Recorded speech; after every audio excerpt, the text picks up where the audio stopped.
How's everybody doing?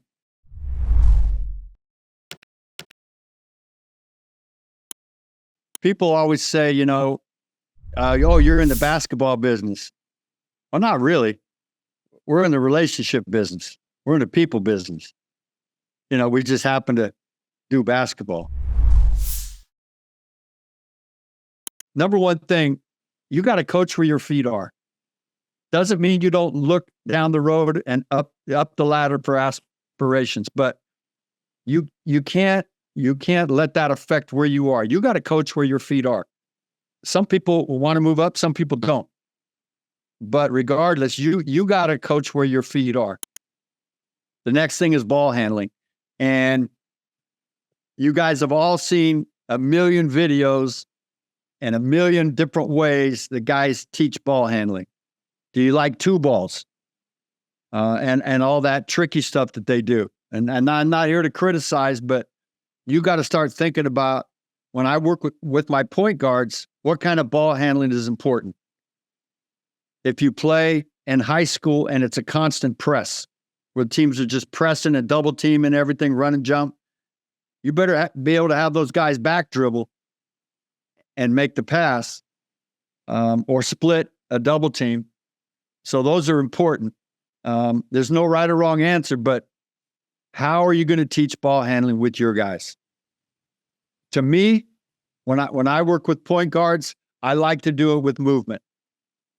And I like to add a defense. There's some value in stationary ball handling, for sure. There's some value in two ball. But I don't think they've put it in the rules yet where we can play with two balls. Okay? So just be aware that it fits your philosophy, whatever you're comfortable with in ball handling. The next thing that's really become important is floaters. 20 years ago, 30, we didn't even know. We thought floaters were, I don't know, things you put in the pool. Now, floaters are so important. I had two guards that I'm doing their pre-draft workout. They're getting ready for the draft this morning, and every day that I'm with them, we work on floaters. Now, how you teach them is up to you. I have my own thoughts, strong thoughts on the floater. I like to have them pop their feet off two. And I think an important teaching point is, the analogy I use is, in track and field, you have high jumpers and you have long jumpers. We want our floater to be a high jump. I want to pop my feet and go straight up like a high jumper would, as opposed to a long jumper who goes this way, and now it's a charge. So it's a simple teaching point that I think is pretty good to teach the floater. Now, I like to teach open hand, high and soft. Open hand. And it's not a shot. That's a runner.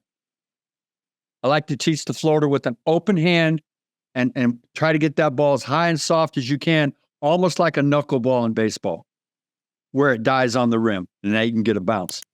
To me, the best way to scout a player is live.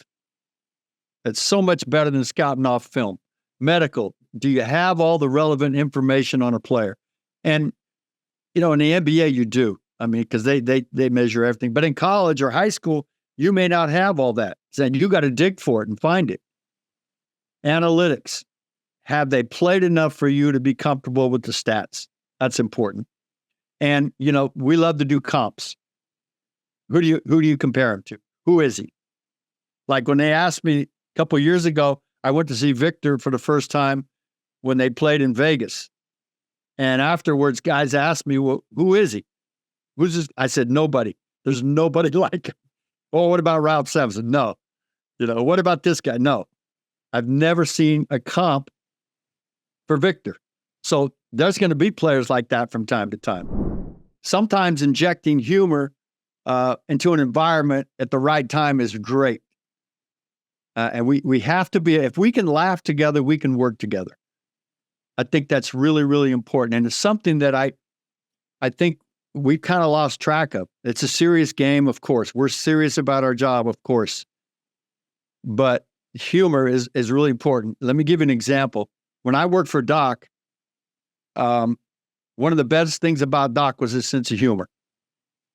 For example, we're on the road, we would have breakfast meetings, like scheduled for an hour of breakfast meetings before the team came in to watch film. All right, strategy, game plan, all that stuff. Well, that lasted about 10 minutes. And the next 50 minutes was like telling jokes or telling stories or busting on guys. Doc was great at that. Now, he had an assistant coach that was always been with him named Sam Cassell, who you guys might know. Maybe one of the funniest guys I've ever been around. Not that you got to have clowns around you, but humor can help ease tension.